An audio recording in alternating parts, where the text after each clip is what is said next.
Salom yaxshi qiz, tanishsak bo'ladimi? 5 mahal namoz o'qiyman.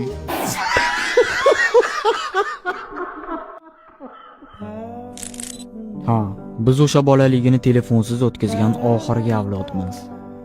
Futbolni PlayStation yoki mobil o'yinlarda emas, mahalla, ko'chalarda shomga azon chaqirguncha o'ynardik.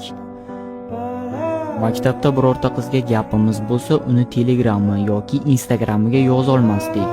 Chunki na akkaunt bor edi u paytlarda, na telefon bor edi. Qayta husnixat bilan xatlar yozganimiz esimda. Hozirgilarchi? Yigit kerak 2010-2011.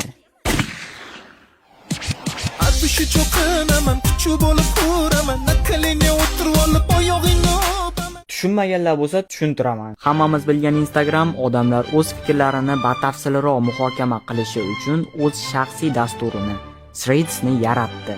Chet elliklar esa bundan to'g'ri foydalanib, yangi g'oyalar ustida jamoaviy bo'lib bosh qotirishyapti. O'zbeklar esa bundan shu darajada foydalandiki, xuddiki yor ko'rsatuvida o'tirgandek bo'lasiz. Sportsmen bola kerak. Sportsmen bo'lmaydimi? Qora belbog'im bor, siltaps. Uyqu kelmayapti, zerikdim. Chilay hidlang, uxlaysiz. Menga $300 bering, o'zim uxlataman sizni. Shu yo'nalish yoqadigan bo'lsa, obuna bo'lib qo'ying. Va qizlarga bitta muhim gapim bor.